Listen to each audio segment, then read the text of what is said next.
બપોરે હું યતરાજને સ્કૂલેથી લઈ અને આવતી રહી એટલે સીધું વાસણ ગોઠવવાનું કામ લઈ લીધું. સવારમાં મેં આ વાસણ ધોયા હતા, એ સુકાઈ ગયા હતા એટલે બધા વાસણ ગોઠવી દીધા. અને યતરાજે તો મને ઇલેઝર ગોઠવવા બેહાડી દીધી. કાલે યતરાજે ઇલેઝર ગોઠવેલા હતા, એ સુવાનો ટાઈમ થયો એટલે મેં બધા લઈ લીધા હતા. તો આજે પાછા ગોઠવરાયા અને આજે બિલીમાં પાણી નાખવાનું રહી ગયું હતું. તો યતરાજે બિલીમાં પાણી પાયું અને મારે તો મારી અને યતરાજ માટે રોટલી બનાવવાની હતી. તો મેં રોટલી બનાવી અને પછી મેં અને યતરાજે જમી લીધું. જમીને થોડીક વાર સૂઈ ગયા. જાગી અને સીધું મારે ફ્રીજ સારું કરવાનું હતું એટલે મેં ફ્રીજ સારું કરવાનું કામ લઈ લીધું.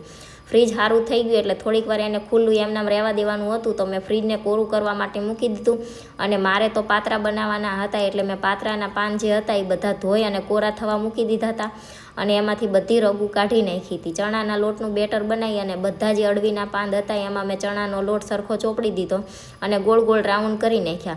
ગોળ રાઉન્ડને બાફા મૂકવાના હતા એટલે મેં ઢોકળિયામાં પાણી ગરમ કરવા મૂક્યું હતું. પાણી ગરમ થઈ ગયું એટલે મેં બાફા મૂકી દીધા અને બફાઈ ગયા એટલે વઘારી નાખ્યા. અને ટેસ્ટમાં બહુ જ મસ્ત બન્યા હતા. પાત્રા ખાઈને ઊભા થયા તો જયદીપને ટામેટા ખાવા હતા. વિડીયો ગમ્યો હોય તો લાઈક કરજો અને ચેનલને કરી દેજો સબસ્ક્રાઈબ.